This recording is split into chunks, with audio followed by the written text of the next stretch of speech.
Hey guys, it is Nick from the G&T Hour podcast. So last night was game one of the NBA Finals, and the Warriors took it pretty handily, beating the Cavaliers 113-91. People are shitting their pants.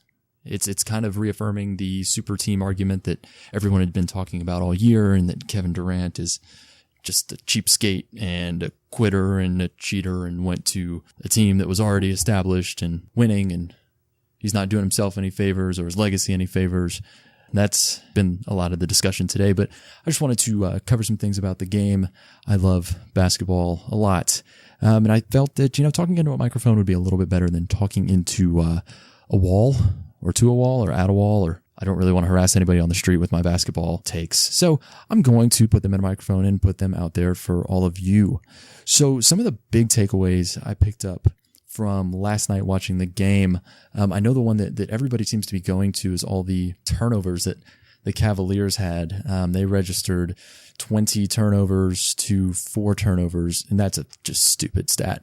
I'll start there. I'll say that one. That's dumb. The fact that the Warriors had 4 turnovers in the entire game is ludicrous. That's not something they normally do.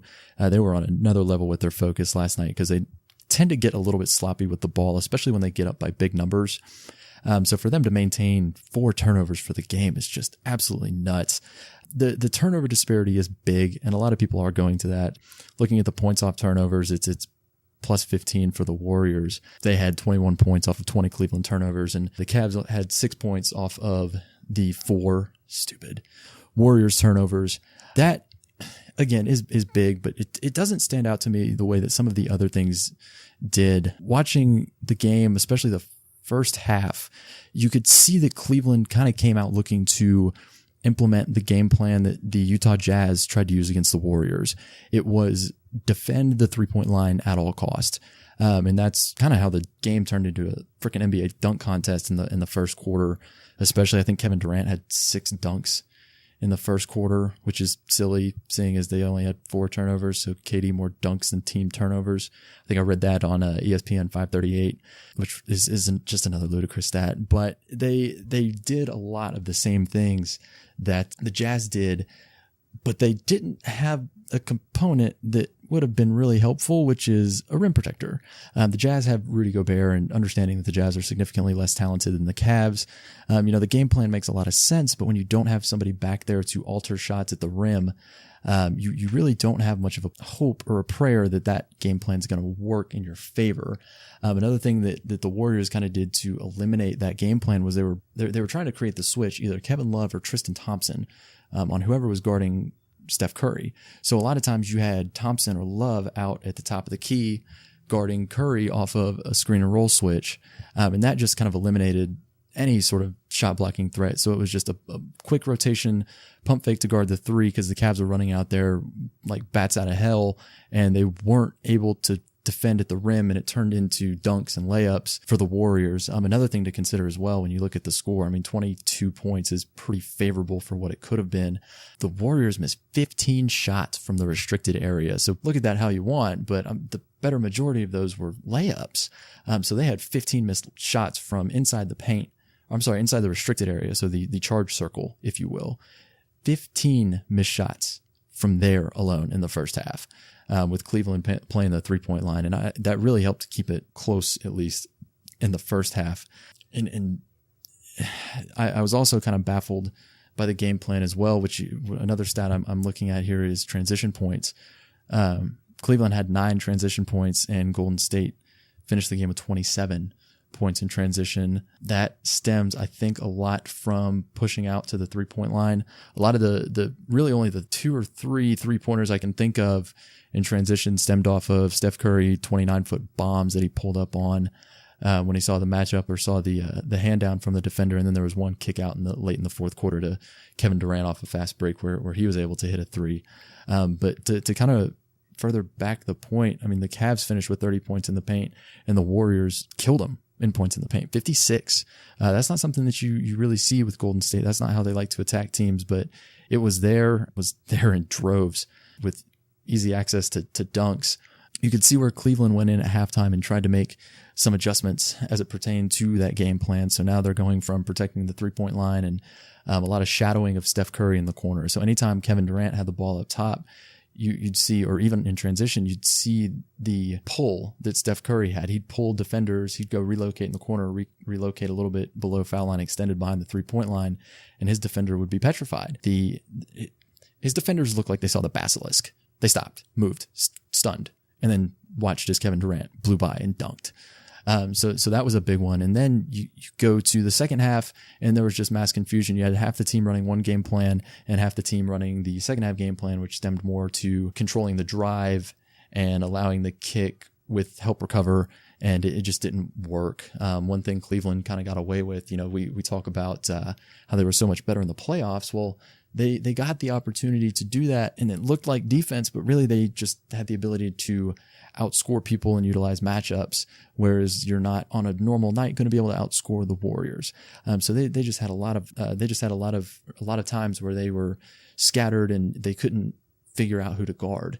So with Golden State, you've got two different players that you can run the offense through and not have really any drop off. And Kevin Durant can run the offense.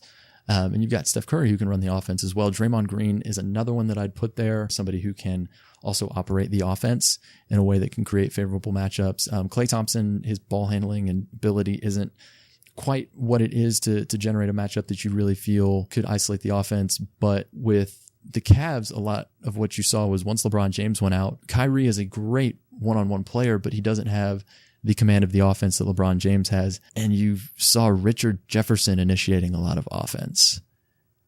I think that says what it needs to say. Not trying to go after Richard Jefferson here, but his time as a offensive initiator may have been a few years ago. So it really just created all sorts of problems for the Cavaliers on offense. They weren't able to get in their sets and be as effective on offense when LeBron James was not heavily involved. And you also have to look at the fact that the Warriors run at a defensive efficiency that is vastly superior to anything that the Cavs have seen yet this offseason. That being said, I don't think it's necessary to count the Cavaliers out at this moment in time, but it kind of relates back to one of the things that you saw in the Boston series. Boston didn't lose to Cleveland because of a lack of good shots. Boston had a handful of opportunities from beyond the 3-point line, but they can't shoot. It goes back to what I said in one of the earlier podcasts. Boston isn't a team that beats you with 3-point shooting. They beat you by maximizing the efforts and the talent of everybody on that team. But with Cleveland playing the Warriors, you can't leave anybody on that team open because you've got so many guys that are lethal from the 3-point line.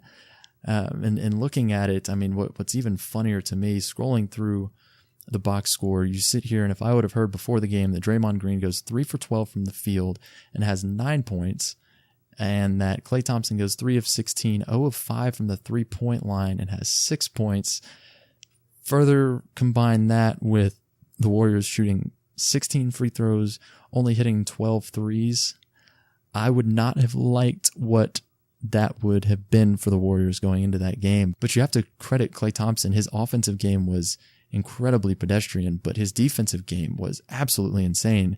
They had stretches where they were having Klay Thompson guard Kevin Love, and he was producing. He guarded everyone, and he guarded them well.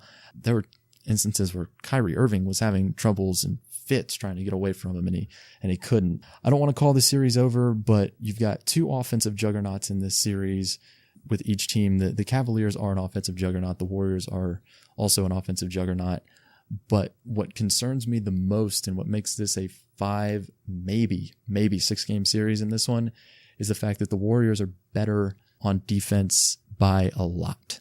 So you've got two teams coming in that can wash each other effectively offensively, but the defensive prowess for the Warriors is just far and above of anything that the Cavaliers will be able to do, especially when you start pulling Kevin Love and Tristan Thompson out to guard perimeter players. I just don't see it functioning very well for the Cavaliers for the rest of the series.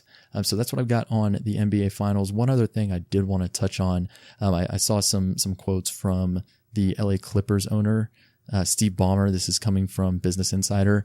He sat down to do an interview with them.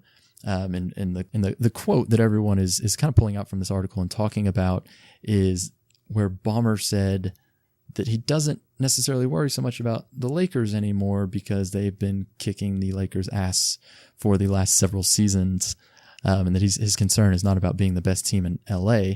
What I find funny from this article is that he is talking about how you could be the best team in LA, but the 28th team in the league, and who gives a shit about that? And, I'm not trying to beat one team. Dude, everybody in the league is trying to beat one team, especially with the news that Kevin Durant might not take max money because he wants to keep the core of that team together. There is only one team in the league you need to worry about being able to beat, and it's Golden State. That's it. So Ballmer can talk about not wanting to worry about being the Lakers' little brother. Dude, don't worry about that. Worry about the team that's been stomping your ass out of the playoffs and out of contention for the past 3-4 years, because that team's not old, and they're not getting any worse anytime soon, especially if Kevin Durant is worried more about keeping the core of that team intact instead of making his money. All right, guys, just wanted to thank you for listening to this. Kind of wanted to utilize the audio platform a little bit more. Probably see some of it on YouTube, as writing is hard and daily content and writing is hard because, well, it is. Putting words together, proofreading, that's tough. Talking into a microphone when I would have talked to a wall, that's a little easier. So if there's anything that you see interesting that you would want to hear about or have our reaction on, let us know. You can tweet to us. We encourage it at the GT Hour on Twitter.